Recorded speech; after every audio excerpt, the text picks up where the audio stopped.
Good morning, Strange Loopers. Welcome to Complexities of Color and Computing. My name is Wondra, and I'm real excited to talk with you today about color and all the weird, wonderful parts of it that we don't really think about in our daily lives. Are y'all having a good weekend? Like, woo! All right, thanks for joining me on this beautiful Saturday. First, can I ask, did anybody actually bring any handwork, any like knitting or cross-stitching? Yeah, all right, I love it. Okay, oh, wait, hold on.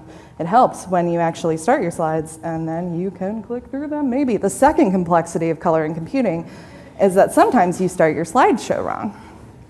Okay, we're gonna be drinking from the fire hose a little bit in this high-level survey on the principles of color, and kind of depending on your starting point, it might be a little bit overwhelming.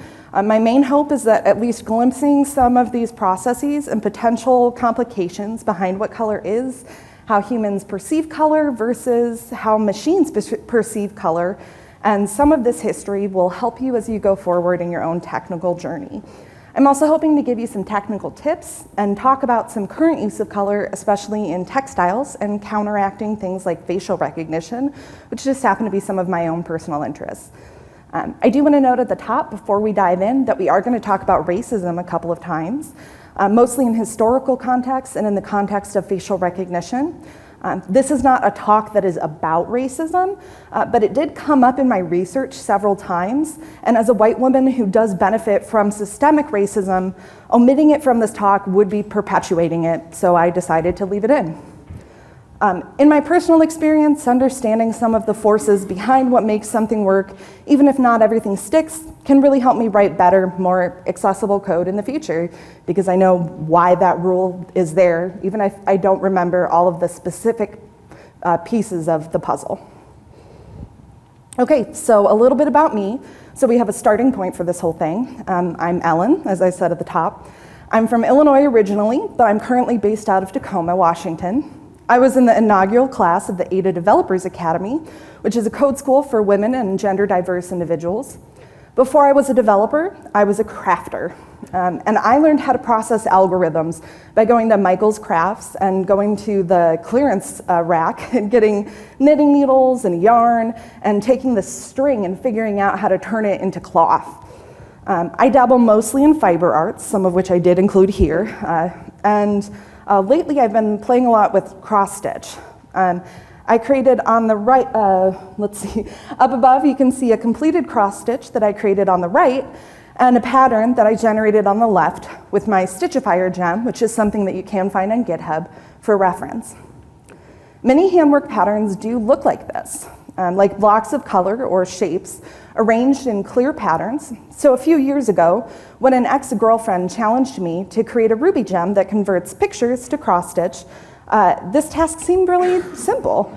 I would just need to cut an image into a grid and compare the colors in the sections of the grid with my available colors of thread, which I naively thought wouldn't be too hard.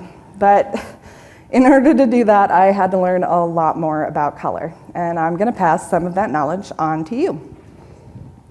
So first, what actually is color? Easy. It's just energy waves grouped on the electromagnetic spectrum. Boom. Okay, this honestly reminds me of my first day in code school when my instructor described Git as a directed acyclical graph and then also did a little mic drop, luckily also as a joke.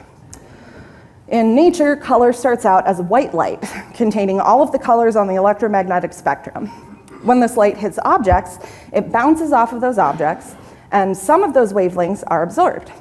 The remaining, still moving electromagnetic waves continue on and they hit your eye, giving an object a color. This is what we call color subtractive. The white light contains all of the color until we subtract certain colors to arrive at our final color. So let's anchor this in a real world example. Let's look at these lovely flowers that my roommate got last week. The same white light, containing all of the colors of the same groupings of the electromagnetic wavelengths, hits those flowers, but then the different flowers absorb different wavelengths of light. The red flowers absorb most of the light that was sent to them, leaving just a loose wavelength of red remaining to bounce back into your eye. The purple flowers, on the other hand, don't absorb much at all. They absorb a couple of wavelengths and send on a very short wavelength of purple color onto your eye. Sometimes this energy is enough to translate to noticeable heat as well. Anecdotally, when I taught this lesson to my roommate in preparation for this talk, and casually mentioned that this heat factor does sometimes occur, he was shocked to discover that the red flowers were in fact warmer than the purple flowers. I did mention a few times that this light then bounces from the objects to our eyes. So how does the human eye actually see color? Well, once the light enters the eye, the lens at the front of your eye focuses the beam so that it hits the retina on the back of the eye, which is a part of the optic nerve. Notably, if you're near or farsighted, you may use glasses to perfect the lens's aim, like me, hey, so that the light really focuses on the retina instead of focusing in front or in back of the retina. The retina then has specialized cells called rods and cones. The rods are sensitive to light, but not to color. This is why we don't see color as well in the dark. The cones are sensitive to changes in color. These cones are themselves specialized, and each type of cone is more sensitive to changes in red, green, or blue. There are exceptions, of course. If there is damage or corrosion to the optic nerve for some reason, or if you lack the gene that's required to provide the optic nerve with the right pigments of color, you might end up partially or completely colorblind. This means that your brain can take two completely different wavelengths of color and interpret them as if they're the same. Weirdly, this is our first foray into racism for the day. There's a statistic that gets tossed around a lot when you talk about being colorblind, and that statistic is 8% of men and 0.5% of women are colorblind. But what the articles usually don't tell you is that this study was done on people with Northern European ancestry. I spent a lot of time digging around on the internet trying to find a study that actually was broader than the specific Northern European ancestry number, and I couldn't find it. So we don't actually know how many people are colorblind. It could be fewer than 4.25% of the population, but it could also be a lot more. We just don't know. The data is not there. Regardless, though, we know that IE11 is the most popular version of Internet Explorer currently in use, and it was only 2.61% of the market share of browser clients in August of 2019, sorry. The most popular IE browser is around half as popular as being colorblind. So we should be paying attention to these variances in color vision when we code. Okay, so that's the human eye. Pixels work a little bit differently, however. Instead of a ray of light from a third-party source bouncing off of an object, pixels create color by using 3 tiny bulbs against a black background. Each color is turned on in some intensity between 0 and 255. These 3 colors in combination make other colors. We call this additive color because the color is created by adding light together instead of splitting light apart. Most pixels use RGB, which means red, green, and blue. There's a couple more computer color spaces that come up a lot, including sRGB, which is the standardized RGB, hexadecimal, which is a way of representing RGB, CYMK, which stands for cyan, yellow, magenta, and black, which you can see here too, the cyan, yellow, magenta, and black that have been created in the intersections of the green, red, and blue, it's a color subtractive method of measuring color, and HSL, which stands for hue, saturation, and light. But for the purposes of this talk, however, we're gonna focus on RGB, since it's based on the physics of the eye, but it also reveals a lot of the limitations and interesting cliffs in our understanding. Say, for example, in comparing the distance between 2 colors. Okay, so now we have some pixels. Let's do something with them. Let's say, for example, you're trying to make a cross-stitch pattern of Supreme Court Justice Ruth Bader Ginsburg done only in the colors red, blue, and green, because you keep confusing RBG with RGB for the biggest conference talk of your life to date. You found a great picture of her online. You've divided that picture into a grid of pixels, and now you just need to determine which of the pixels is closest to these 3 colors you've got, and you can make an RBG RGB masterpiece. Euclidean math to the rescue, right? My initial thought here, along with the initial thought of many an optimistic programmer, is that we can use Euclidean math. So here we say that R1, G1, B1 is the color value of the pixel we're looking at, say in her lovely eyes. And R2, G2, B2 is the color value of the second pixel, or in this case, one of the threads I'm sewing with. Then the distance squared is R1 minus R2 squared plus G1 minus G2 squared plus B1 minus B2 squared.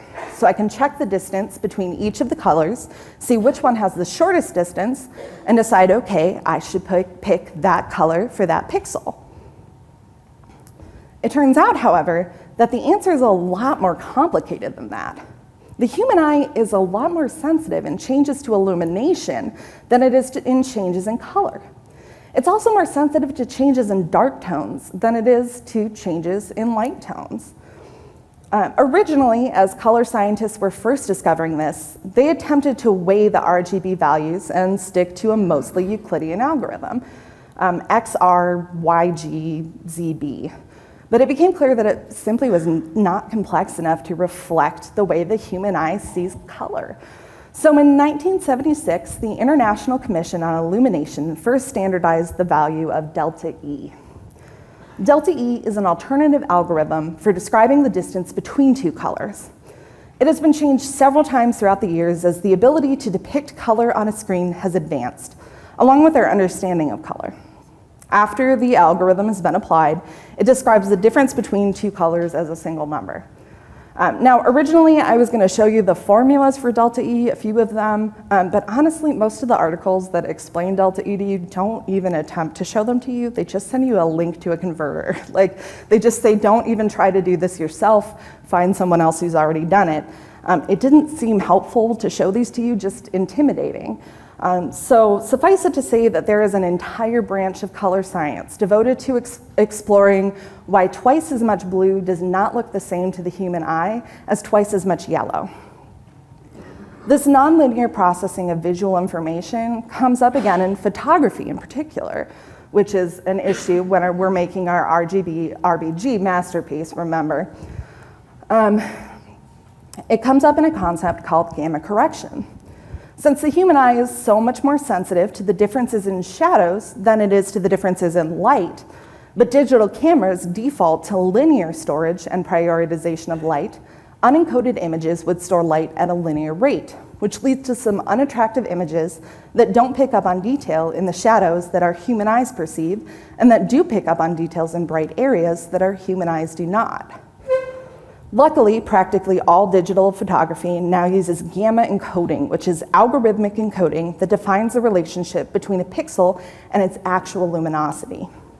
This means that similar to this idea of delta E, it uses the available modern knowledge of the eye and the properties of the hardware taking the picture to make adaptations in the encoding when the picture is taken. It's more efficient and it looks a lot better too. I do want to note here that yesterday, John Austin did a great talk called RGB to XYZ that went into gamma correction in much more detail, and it did it really well. So I highly recommend that you check that out and go back and watch that talk if this concept interests you. I know I talked about it for one slide. You went into it in great detail, so highly recommend checking that talk out.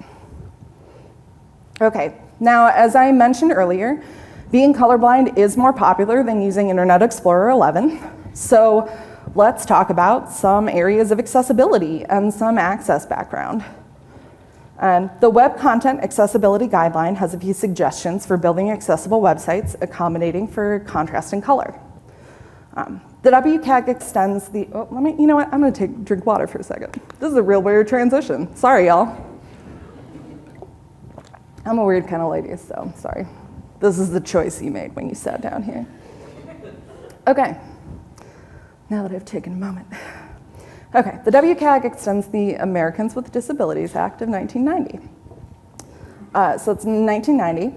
The ADA is a civil rights law that prohibits discrimination against individuals with disabilities, like me, in all areas of life. So that was in 1990. The internet wasn't available for public use until August 6th, 1991, And it didn't become the behemoth capable of running or ruining our lives until much later. So it's not terribly surprising that the ADA didn't predict the internet, a year early. So enter the Web Content Accessibility Guidelines. WCAG was first published in January 1995 as part of the Web Accessibility Initiative of the World Wide Web Consortium, which sought to put together some clear, simple benchmarks to make websites more accessible, not only for disabled individuals, but also for all users on unusual devices, including cellular telephones. They were updated in December 2008 when they became the WCAG 2.0. As of June 2018, WCAG 2.1 became the new recommendation, though it is not yet the adopted standard, and many websites still fail to meet these standards. The developers who created Beyonce.com, they are currently in the middle of a class action lawsuit because you cannot tab through that page, and the WCAG was cited. Amazon.com is currently in the middle of a class action lawsuit because of similar reasons, and the WCAG is cited there too. And in June of 2019, the Times reported that every single Democratic candidate for president failed the accessibility standards listed in those guidelines. Every single one. So the Web Content Accessibility Guidelines touch on many different parts of accessibility, but since we're talking about color, we're just going to talk about color and contrast. So the more straightforward requirement is that color is not used as the only visual means of conveying information, indicating an action, prompting a response, or distinguishing a visual element. So like the first example that comes immediately to my mind is like an input box. So let's say you have an input field and you're expecting something serious, some valid input, and instead you get something goofy. If you are not thinking about it, you might just indicate that it's invalid input by changing the input box so that it's red. But not all users are going to be able to tell the difference between a red input box and the input box that was the color that it was initially. This doesn't work for everyone. So that's why color cannot be the only means of conveying visual information. Adding additional details like, say, an error message, a warning icon, a stripe, a heavy outline, and disabling the button, some of which I've done here, are great ways to visually denote outside of color that something is different with the data provided. Regardless, you just should not have color being the only way that you are indicating to the user that something is wrong or incorrect, or that they should be doing something different with that data. Okay, on to contrast requirements. With a couple of exceptions, the WCAG AAA requirements for minimum contrast between text and background on a page is 4.5 to 1. Now remember, this is a minimum and not a recommendation due to all the stuff we talked about earlier about interpreting some colors differently than others. Not all of these are going to look the same or look equally good, so you should still use your best judgment. Let's see. Beyond that, you can also use things like font size, shape, and style to increase readability. Those exceptions that I had mentioned just a moment ago are about things like increasing the font size that can change the contrast requirements. So the guide itself gives you more recommendations to make your text more readable. The WCAG AA certification requires a 7 to 1 minimum text contrast, and the WCAG 2 to 1 added new level AA requirements for non-text user interface components and graphic objects that requires that adjacent items have a contrast ratio of 3 to 1 in order to pass. This just means that if you make a really cool logo, but it's all in a bunch of shades of blue adabadia, adabadia, then it's probably not gonna pass. A monochromatic blue, fun song logo sounds like a great idea, but again, if it is a logo and you are trying to convey information just in one color, even if that color is blue and a silly joke, then you're trying to convey information with color, and you should not be doing that unless you have the correct contrast ratios. Okay, the thing we need to remember though, because those are all the requirements for contrast and color, that's it. that they've listed. The thing we need to remember is that there are always going to be axes of access that we are not thinking about. We're always going to be behind. And that has absolutely been true and apparent in the history of color. And one great example of this is with the Shirley cards. So in the 1950s, Kodak sold almost all of the color film used in the United States. In 1954, as part of an agreement to break up their monopoly, they developed a printer that's small enough to fit in stores. So this is like what led to being able to print photos in your Walgreens and your CVS today, right? And they decide that they need a test to help store employees decide if the printer has the proper balance of ink or not. So each printer also gets a negative of a store employee named Shirley and a copy of a card that has been printed at HQ. The stores were told that once the printers could make Shirley look good, the printers were balanced. However, they didn't think about the fact that Shirley was a very pale-skinned white woman wearing light-colored fabric on a light background. It turns out that you need a lot more red ink in your printer if you're printing pictures of people with a darker skin tone, or pictures with people with a variety of skin tones in them. But because they never tested their printers on anyone but this very pale-skinned woman, they didn't think about it. They didn't think about it, and they didn't update the Shirley cards for 20 years to include people with a variety of skin tones. 20 years, the 1970s. So think about that.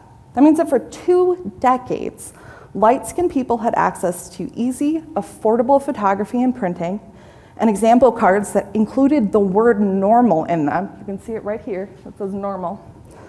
And people with darker skin did not.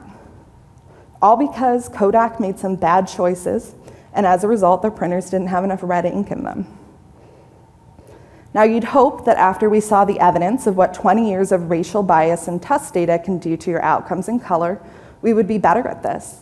But we can see plenty of evidence today that we are still ignoring the lessons of Shirley, particularly in facial recognition software, which is notoriously unreliable. According to studies put out last year on the major facial recognition software programs, including algorithms from Amazon, IBM, and Microsoft, there were extreme differences on the quality of facial recognition matches depending on your gender and especially your race. Sorry, I lost my spot. It's like, I have strong opinions on this, and then while white men had a near perfect match rate, there was a near 20% failure rate for dark-skinned women, which is an astronomical difference. It's hard to tease apart how much of this is racism, but it's a lot. We know that the data sets that they're using to test their facial recognition software before it gets put into production are not including enough dark-skinned and not enough female faces. And beyond that, some of it's color science and some of it is inclusion. There are real-world consequences to continuing the mistakes of Shirley's day, though. In 2009, HP released a printer that was supposed to use facial recognition to track users, but as you could see in a viral video titled "HP Computers Are Racist," it could supposedly only track you if you had light skin. In 2017, the iPhone X used facial recognition to unlock phones, but then it had to start issuing refunds to Chinese customers because their phones couldn't tell them apart. Today, we use unreliable facial recognition to enable mass incarceration. Racist data sets have racist consequences. We could and should have an entire conference on that premise alone. But like I said, this is a talk about color. I'm a little pasty to be qualified to do a deep dive here anyway. So we're gonna move on and get back to the color. So let's talk about some of the ways that we've used color to encode information. Now there's a long and proud history of using color and fabric to innocuously hide information in plain sight, especially among knitters. Sometimes it was to hide access. So there was a spy during the Revolutionary War called Molly Old Mom Rinker, who would sit on a hilltop and pretend to knit. And she looked innocuous enough that folks would let her be. They'd just leave her alone because they figured she was just an old lady knitting. and that allowed her to spy.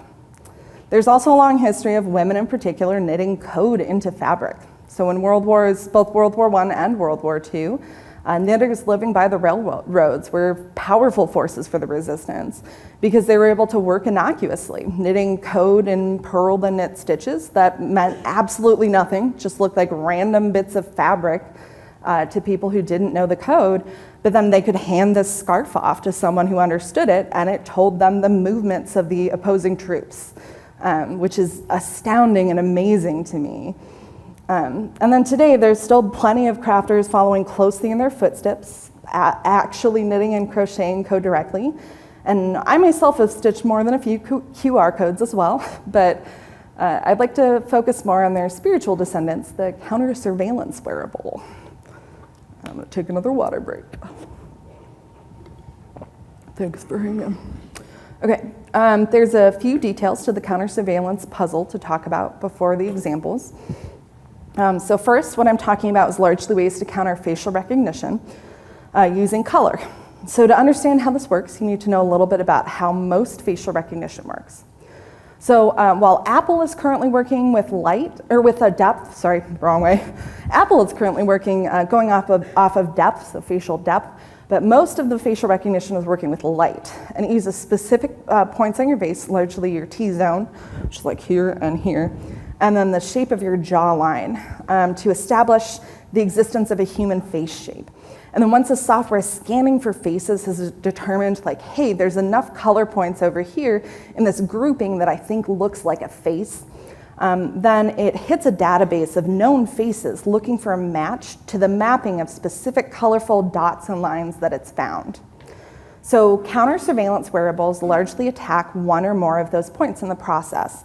They hide the T-zone, they reshape the jawline, they change the grouping of these recognizable dots, or they hijack the database hit. So these are a couple of my favorite examples of hiding the T-zone and the jawline. So on the left, you have an example of CV Dazzle, which is a project created by the avant-garde artist and computer scientist Adam Harvey. He created both a set of instructions and a full lookbook set of computer camouflage, carefully deconstructing the face and the T-zone. He broke down the use of enhancers. He's against them because they attract light to specific points on your face, and has mathematical models and impressive and clear scans showing the effectiveness of his carefully thought out methods and his years of work. And then on the right are the members of the Insane Clown Posse. Their fans, called Juggalos and Juggalettes, have a distinctive makeup style that they favor, and it turns out that that makeup style just happens to reshape the jaw and obscure the T-zone enough to break facial recognition, as Ticketmaster found to their chagrin when they attempted to use facial recognition to speed up ticketing at an Insane Clown Posse event. So. There's also some more subtle takes on using color to update facial recognition software, however. A team out of Carnegie Mellon developed some glasses that have dots in certain areas that to humans just kind of look like a maybe slightly childish fashion statement, but to software looks like a subtle remapping of those specific dots on your face, and that can actually make the facial recognition software think that you are a completely different person. So the researchers were successfully able to trick the software into thinking that an adult male researcher on their team was the actress Mila Jovovich.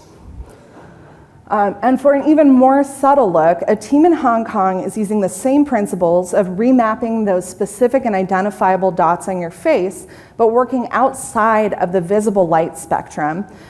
So they have LED lights in baseball caps on the bill of a baseball cap that shine infrared lights on their faces. They update the look of their face in ways that are easily picked up by facial recognition cameras as facial details, but they're completely invisible to the human eye. Easily my favorite, however, is another piece that comes from Adam Harvey, who, as we remember, he did CV Dazzle, in collaboration with Hyphen Labs' Neurospeculative Afrofeminism project, which is a transmedia exploration of the lives of Black women and the roles they play in technology, society, and culture. The idea behind this piece, which this is a prototype, in case you could not tell from it saying prototype, is instead of obscuring the face and hiding, which might potentially make you more vulnerable in human ways, if you have a very obvious facial obscuring something, then humans might detect that, then you wear a pattern like this, which is cleverly designed with the kinds of dots and shapes that we were talking about earlier that facial recognition software recognizes as faces. So the software sees the scarf, sees hundreds or thousands of potential faces, attempts to make hundreds or thousands of potential matches, and is overwhelmed, and it crashes just because of this innocuous looking Afrofuturist scarf. Okay, so to kind of bring some of these pieces together though too. Do y'all remember the dress? The dress right here? So here's the story for anyone who doesn't or who didn't know anything of it beyond, hey, what color do you see this dress as? So back in 2015 in Scotland, a couple was getting ready for their wedding, and the bride's mother was looking for a dress to wear to the event. So she took a picture of the dress she liked and she sent it to her daughter for consideration. And the daughter replied that she really liked the gold and yellow one. And the mother is baffled because she did not take a picture of a gold and yellow dress. She took a picture of a blue and black dress. So a family friend thought this was real funny, that the dress looked very different to the two different women. So she puts the picture online and it quickly goes viral because it turns out that according to one study, only around 28% of people see the dress as blue and black, while 68% see it as white and gold. So here's the real kicker. Today, 4 years later, we don't actually know why this phenomenon occurs. So while I was researching the dress, I read a number of different articles that said with certainty that they had the answer. And most of them cited reliable but small trends, but they did not know how to replicate this effect. So most of the studies agree that the dress phenomenon has something to do with the assumptions that we make when we look at this picture. For instance, some people look at the picture and automatically assume that it was taken in bright sunlight based on the light spot that you see in the upper right corner. There's some decent evidence that if you believe that the dress picture was taken in the sun, you're more likely to mentally subtract blue from the picture because sunlight overrepresents blue because the sky is blue. And compared to incandescent light bulbs, it overrepresents blue. So then that makes you see the dress as white and yellow because you're mentally taking that blue color away from it. But the truth is that and there's also some correlation between the typical light wavelength that the viewer is exposed to. So if you're a night owl versus a morning person, there's like a 4% correlation between how likely you are to see the dress as blue and black versus white and yellow. But the truth is that the sheer number, variety, and blind confidence of articles claiming that they know the truth of the science behind the dress is further evidence that we really do not understand it. So imagine that we had an accessibility issue that depended on seeing this dress as blue and black and not white and gold. Let's say there was a logo that we had in this image. We could not solve it because we just don't understand the science well enough. If we had a security vulnerability that depended on not letting that dress ever go white and gold, we couldn't fix that because we just don't get it. We couldn't close that loophole. Could a hacker in our system put a message that looks innocuous unless you've been exposed to a certain wavelength that flips that dress to blue and black? Maybe, we don't know. We just don't understand the science well enough. We have some clues, we have a few things, assumptions that we're making that may be leading us in the right direction, but the color science really isn't there. We just don't know enough about colors yet. We don't understand what it is that makes it look different from some brains and others. And look, I've been working on this talk for months. I've been staring at this picture for a month, knowing without a doubt that that dress is black and blue, staring at it over and over, wishing that I could make my brain flip and see it that way. But it is still yellow and gold in my eyes, even though I know, even though I've read all that science, even though I've been cramming my head full of it. It's wild. So there's so much potential going on here in color science and computers. A lot of it's for good. The intersection of tech and color and art can be a vibrant, fascinating, and beautiful place, but we also know that it does have the potential to hurt. So be thoughtful about your application of color, please, in the world. If you're trying to communicate with color, remember that there are many ways to perceive it, which makes it so complex, but there are some guidelines out there to help you. And consider the ramifications if you're building software that provides an experience based on color. I truly believe that we can learn from our mistakes and be better. So go out there and make something beautiful. That's it.